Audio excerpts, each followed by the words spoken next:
জানিয়ে দেব সর্বশেষ আপডেট বাংলা সংবাদ ও শুরুতেই শিরোনাম।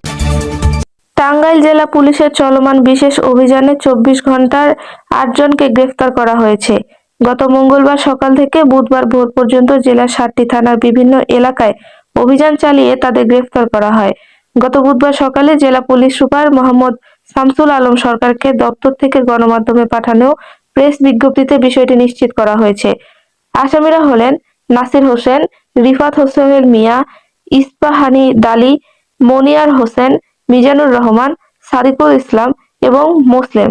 তারা সখীপুর, ঘাটইল, মির্জাপুর, নাগরপুর, টাঙ্গাইল সদর, গোপালপুর এবং বাসাইল থানার বিভিন্ন মামলার এজাহার নামীয় ও সন্দিগ্ধ আসামি।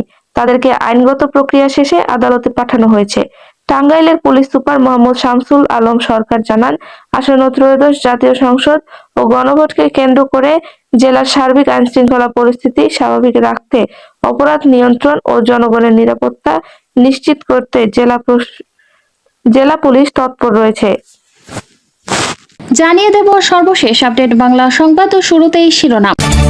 শরীয়তপুরের ভেদরগঞ্জ উপজেলার সখীপুর বাজারে নিষিদ্ধ সংগঠন ছাত্রলীগের থানা সভাপতিকে আটক করতে গিয়ে আহত হয়েছেন ওই থানার ওসি নাজিমউদ্দিন।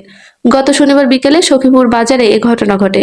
পুলিশ জানায়, গোপন সংবাদের ভিত্তিতে নিষিদ্ধ সংগঠন ছাত্রলীগের সখীপুর থানার সভাপতি আতিকুর রহমান সোমেল সর্দারকে আটক করতে অভিযান চালানো হয়। এ সময় সখীপুর বাজারে তাকে শনাক্ত করে জিজ্ঞাসাবাদ করা হলে তিনি ওসিকে ধাক্কা দিয়ে পালিয়ে যান। ধাক্কায় মাটিতে পড়ে গিয়ে ওসি নাজিমউদ্দিন আহত হন। এতে তার বাম হাতের কনিষ্ঠ আঙ্গুলের নখ ক্ষতিগ্রস্ত হয়। শরীয়তপুরের ভেদরগঞ্জ সার্কেলের অতিরিক্ত পুলিশ সুপার সৌম্য শেখর পাল বলেন, বিষয়টি অবগত আছি। আহত ওসি চিকিৎসা নিয়েছেন।